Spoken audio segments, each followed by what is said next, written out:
Shalom anak-anak, how are you all? Good morning. We meet again with Mr. Agung. Kali ini kita ketemu lagi untuk pelajaran PPKN. Kita masuk buku yang baru, itu tematik 4B. Nah, kali ini kita mau belajar subtema 1. Nah, sebelum kita lanjut lagi, Mister mau kasih catatan dulu untuk PPKN tematik 4B. Nah, kalian nanti bisa catat di buku PS untuk halaman pelajaran tematik PPKN 4B ya.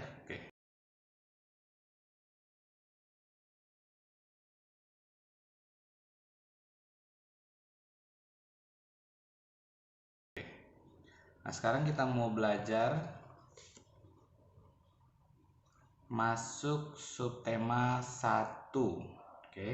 Nah, kita buka dulu halaman 23. Halaman 23. Hak dan kewajiban kita akan air bersih. Nah, kali ini kalau sebelumnya kita belajar tentang keragaman, sekarang kita belajar tentang hak dan kewajiban.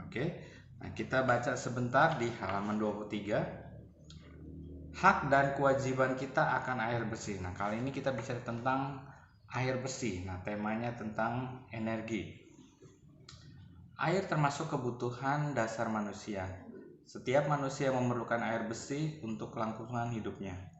Air bersih menjadi salah satu hak yang harus didapatkan manusia. Jika hak tersebut tidak didapatkan, tentu manusia tidak dapat melangsungkan hidupnya. Pernahkah kamu melihat di berita orang yang berjalan jauh hanya untuk mendapatkan air bersih? Pernah dengar nggak? Pernah lihat? Meskipun air termasuk sumber daya yang kekal, tetapi jika tidak dijaga kelestariannya, lama-kelamaan air bisa berkurang. Oleh karena itu, kita memiliki kewajiban untuk menjaga kelestarian air. Selain melaksanakan kewajiban, menjaga kelestarian air juga merupakan bentuk syukur kita kepada Tuhan atas anugerah air. Bagaimana cara menjaga kelestarian air? Berikut ini beberapa cara menjaga kelestarian air. 1. Tidak membuang sampah atau limbah ke badan air seperti selokan atau sungai.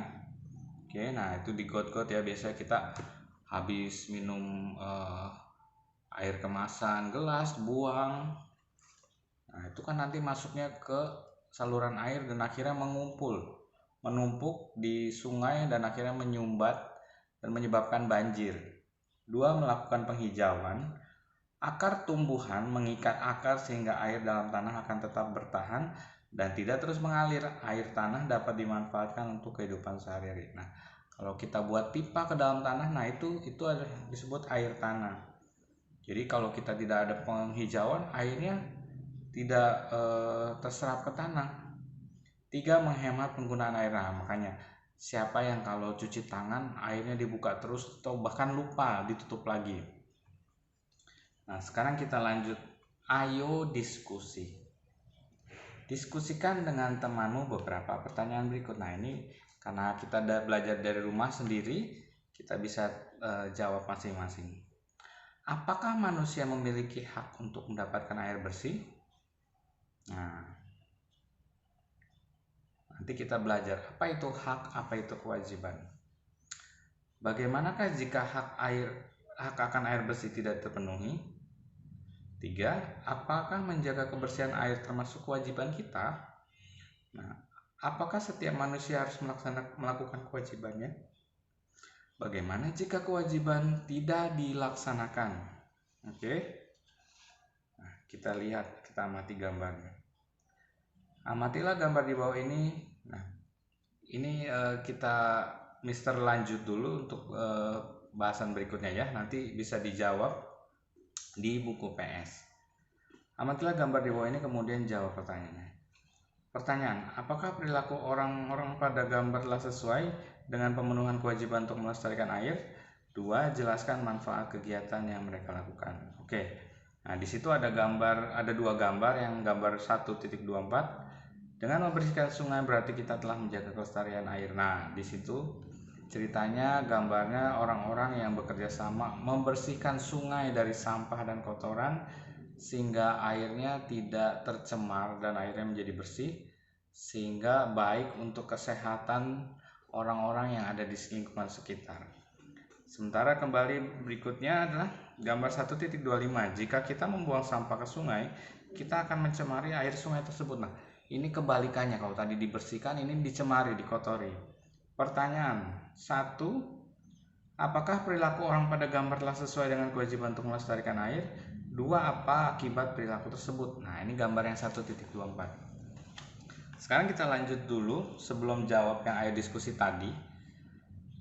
Halaman 25, ayo belajar. Kita sering mendengar kata hak dan kewajiban dalam kehidupan sehari-hari. Ketika lahir, manusia telah mempunyai hak dan kewajiban. Dari sejak kapan? Sejak lahir. Tiap manusia mempunyai hak dan kewajiban yang berbeda, bergantung pada kedudukannya dalam masyarakat. Pengertian hak. Nah, ini digaris bawahi. Hak adalah segala sesuatu yang harus didapatkan oleh setiap orang yang telah ada sejak lahir, bahkan sebelum lahir. Nah, ini digaris bawahi. Oke. Berikut ini beberapa contoh hak. 1. Setiap warga negara bebas untuk memilih, memeluk, dan menjalankan agama serta kepercayaan masing-masing yang dipercayai. Oke, jadi keyakinan kita bebas, orang tidak boleh paksa kita, tidak boleh tekan kita. Nah, itu negara harus menjaga dan melindungi.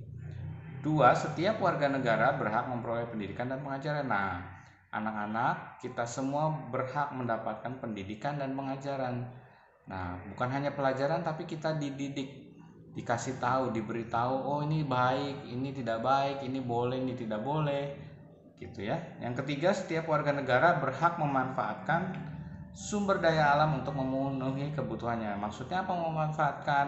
Nah, contohnya air, kan kita butuh air, jadi kita boleh menggunakan air dan berbagai macam sumber daya alam lainnya. Oke, kita lanjut lagi, pengertian kewajiban. Nah, itu ada sebelahnya.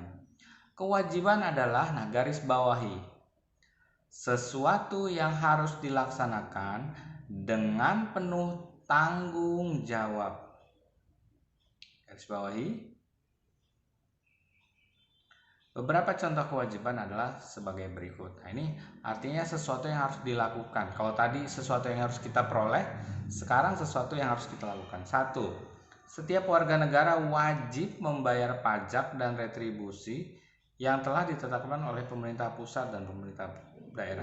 Nah, contoh membayar pajak misalnya, Mister punya kendaraan bermotor. Nah, Mister harus wajib bayar pajak. Nah, kenapa? Nah, uang yang diperoleh dari pajak itu dipergunakan salah satunya untuk membuat jalanan. Nah, jalanan yang kita lihat di sekitar kita itu, khususnya jalan raya, itu dibuat dari pajak yang kita bayarkan ke pemerintah. Nah, makanya kita perlu bayar pajak juga dan menjaganya juga. 2. Setiap warga negara berkewajiban taat, tunduk, dan patuh terhadap segala hukum yang berlaku di wilayah negara Indonesia. Nah, misalnya ya karena kita mempunyai kehidupan bersama dengan orang lain, kita juga harus taat dan tunduk pada hukum, jadi tidak bisa sembarangan. 3. Setiap warga negara wajib memelihara kelestarian sumber daya alam. Nah, tadi salah satu contohnya tentang air, misalnya juga listrik dan lain-lainnya. Nah, di situ ada gambarnya, gambar 1.26. Setiap warga negara berhak memanfaatkan sumber daya alam. Gambar 1.27, mentaati peraturan lalu lintas merupakan satu kewajiban negara. Nah, sekarang kita sudah mempelajari tentang hak dan kewajiban. Nah, kita jawab yang ayo diskusi tadi ya. Nah, bisa jawab di masing-masing rumah. Oke. Nah, ini tidak jangan takut salah, disesuaikan dengan apa yang kalian tahu. Apakah setiap manusia memiliki hak untuk mendapatkan air bersih? Nah, hak itu yang harus kita dapatkan. Bagaimana jika hak akan air bersih tidak terpenuhi? Nah, kehidupan kita akan apa? Apakah menjaga kebersihan air termasuk kewajiban kita? Apakah setiap manusia harus melakukan kewajibannya?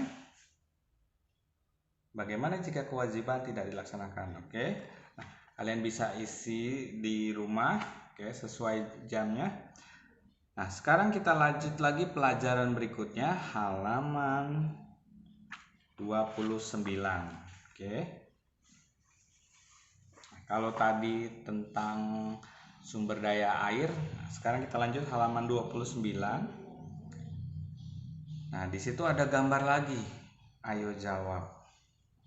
Nah, kini kita jawab sama-sama, Mister bantu. Gambar 1 kita perhatikan sama-sama. Halaman 29, gambar 1.33. Tertidur ketika menonton televisi merupakan salah satu contoh sikap tidak melaksanakan kewajiban menghemat listrik. Nah, oke, pertanyaannya kita lihat di sebelahnya. Apakah kamu berhak menonton televisi? Ya, tentu ya, kita semua boleh, berhak. 2. Apakah baik jika tetap membiarkan televisi menyala meskipun tidak menontonnya? Tidak baik. Nah, karena energinya terus terkuras, tetapi kita tidak menikmati dan terbuang sia-sia. 3. Apa yang akan terjadi jika televisi menyala tetapi tidak ada yang menontonnya? Nah, Mister baru sebutkan tadi.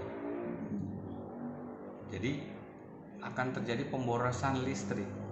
4. Menurutmu, bagaimana sikap yang harusnya dilakukan? Yaitu apa? Nah, mematikan televisi bila tidak menontonnya. 5. Apa yang seharusnya kamu lakukan jika mengantuk ketika menonton televisi? Yang tadi sama ya. Jadi kalau kita sudah ngantuk, lebih baik istirahat saja. Nah, langsung dimatikan, kita pergi tidur. Lanjut gambar berikutnya, gambar 1.34. Dengan menonton televisi bersama keluarga berarti kita dapat menghemat listrik. Nah, kita lanjut baca pertanyaan. Apakah kamu sering menonton televisi bersama ayah dan ibu? Nah, mungkin yang suka berkumpul bersama, ini misalnya ada mempunyai acara kesukaan bersama ya.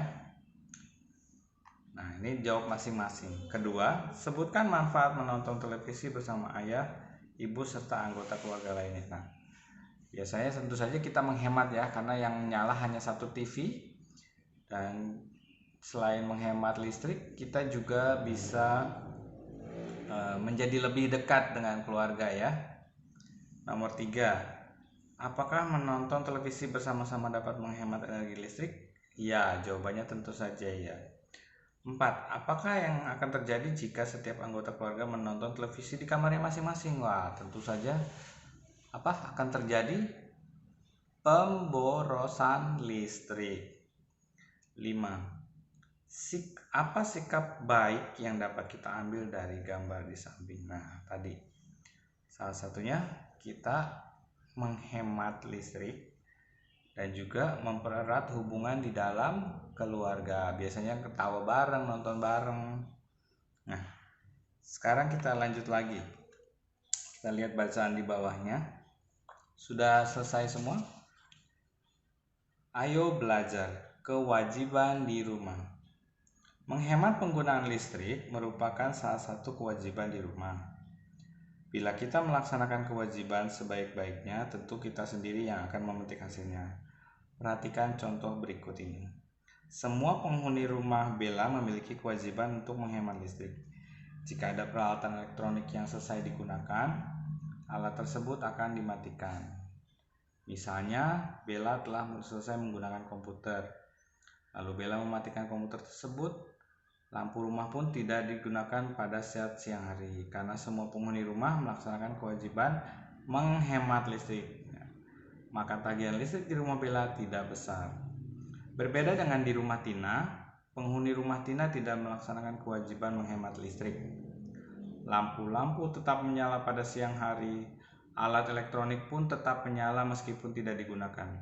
Akibatnya, tagihan listrik di rumah Tina selalu besar setiap bulannya. Nah, kita lanjut bacaan berikutnya. Hak di rumah. Bella mendapat nasihat agar selalu menghemat listrik, misalnya dengan selalu mematikan lampu dan peralatan listrik jika tidak digunakan. Memberikan nasihat kepada anak adalah kewajiban orang tua, sedangkan kewajiban anak adalah mendengarkan dan melaksanakan nasihat orang tua. Bagaimana dengan hak anak? Setiap anak memiliki hak. Hak tersebut diperoleh dengan sendirinya sejak ia lahir. Secara umum, setiap anak berhak mendapat kasih sayang dari orang tuanya. Oke? Nah, kita jawab pertanyaannya. Oke? Nah.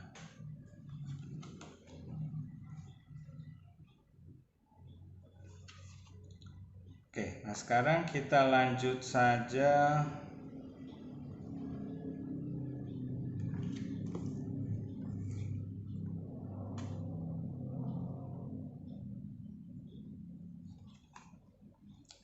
ke halaman 31. Ayo mencari tahu. Nah, kita sama-sama belajar ya. Apa sajakah hak-hak anak di rumah yang kamu ketahui? Nah, hak itu apa tadi? Sesuatu yang harus kita dapatkan, yang kita berhak dapatkan. Coba kamu sebutkan sesuai dengan gambar yang ada dan jelaskan alasannya. Oke, no, kita lihat gambar pertama. Hak untuk belajar. Karena apa? Anak-anak kita berhak mendapat pengajaran dan pendidikan supaya apa? Supaya pintar, supaya kita bisa belajar, tahu yang baik dan tidak baik, tahu yang benar dan tidak benar, supaya kita bisa memilih, memutuskan, oh ini baik, ini tidak baik, oh ini boleh, ini tidak boleh. Nah, jadi kita apa? Berhak untuk pendidikan dan pengajaran tadi. Lihat gambar berikutnya. 1.37. Haknya apa?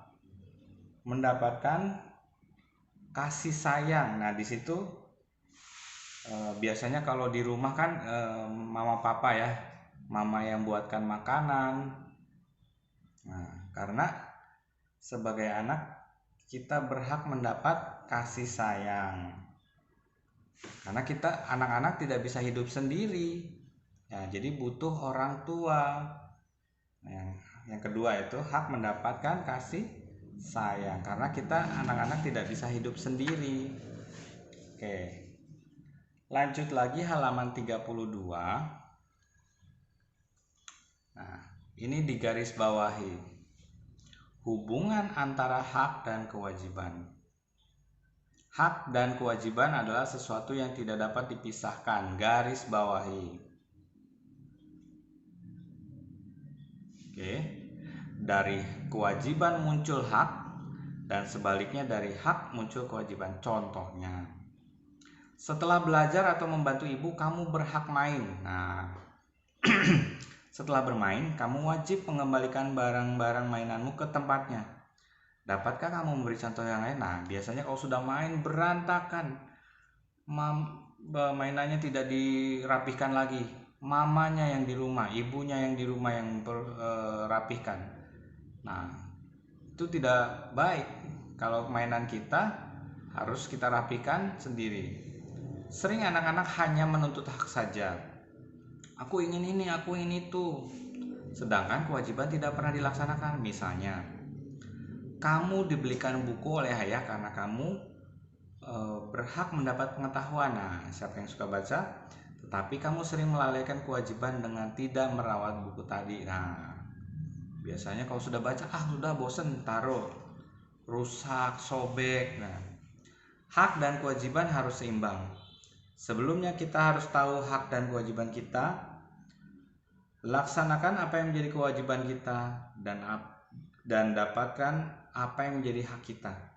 Jika hak dan kewajiban seimbang dan terpenuhi, maka kehidupan kita akan harmonis, aman, dan sejahtera. Nah, garis bawahi. Jika hak dan kewajiban seimbang dan terpenuhi, maka kehidupan kita akan harmonis, aman, dan sejahtera. Sudah digaris bawahi? Oke. Sudah? Oke. Nah, di sini ada pertanyaan diskusi sedikit. Nah, coba yang tadi sudah kita baca. Sejak kapan kita memperoleh hak? Sejak lahir, bahkan sebelum lahir. 2. Apa yang akan terjadi jika seorang tidak melaksanakan kewajibannya? Apa? Dia tidak bisa mendapatkan apa yang menjadi haknya. 3. Mengapa hak dan kewajiban harus dilaksanakan dengan seimbang supaya kehidupan kita harmonis? Betul. Oke. Nah, kita lanjut lagi untuk pelajaran terakhir. Oke.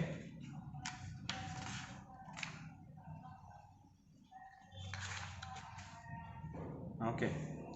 Halaman 38 pelajaran terakhir. Nah, kalau sebelumnya mungkin di pelajaran lain temanya tentang penggunaan energi ya, mungkin di pelajaran IPA. Ayo jawab, halaman 38. Apakah hak setiap warga negara terhadap energi minyak bumi? Yaitu memanfaatkannya. Contohnya menjadi bahan bakar, ya, bensin. 2. Apakah kewajiban setiap warga negara terhadap energi minyak bumi? Kewajibannya apa? Tentu saja kita harus menghematnya. Ya, misalnya sekarang banyak yang lagi suka naik sepeda. Jadi mungkin ke sekolah atau ke pasar. Jadi sekarang tidak lagi menggunakan motor, tetapi naik sepeda. Nah, itu salah satu cara untuk menghemat penggunaan bahan bakar ya. 3. Sebutkan pemanfaatan hasil olahan minyak bumi dalam kehidupan sehari-hari. Nah, salah satunya apa tadi? Misalnya untuk bahan bakar kendaraan, bahan bakar gas untuk memasak di rumah. 4. Sebutkan beberapa cara menghemat penggunaan bahan bakar dari olahan minyak bumi. Nah, salah satunya tadi menghemat dengan cara menggunakan sepeda, jadi hemat bahan bakar, dan juga menggunakan bahan bakar alternatif. Jadi yang bisa diperbaharui. Kalau minyak bumi lama-lama akan habis dipakai karena dia terbatas. Nah, ada juga yang sekarang menggunakan bahan bakar, salah satunya dari buah jarak ya, yang bisa digunakan untuk menjadi bahan bakar diesel. Oke. Nah, sampai di sini dulu kita belajar subtema 1 tentang hak dan kewajiban. Tadi penerapannya salah satunya contohnya tentang sumber daya air, sumber daya listrik, dan juga energi minyak bumi. Oke. Nah, sampai di sini dulu untuk subtema 1 pelajaran PPKN. Untuk PR-nya kalian bisa mengerjakan evaluasi 1 halaman 45. Nah, itu PG-nya ada 4 nomor dan esainya ada 2 nomor. Jadi 1 sampai 5. Nah, kerjakan di buku PR dan PS bisa digabung. Jadi untuk evaluasi subtema 1 ini PR-nya evaluasi 1 dan PR-nya PS-nya kita kerjakan yang ayo diskusi halaman 24 saja. Nah, itu nanti bisa difoto, dikumpulkan. Nah, kita bisa coba untuk Google Classroom ya. Nah, bisa di submit di situ, bisa difoto. Nanti Mister periksa dari Google Classroom. Oke, children. Sampai di sini pelajaran PPKN subtema 1 buku tematik 4B. Oke. God bless you. Shalom.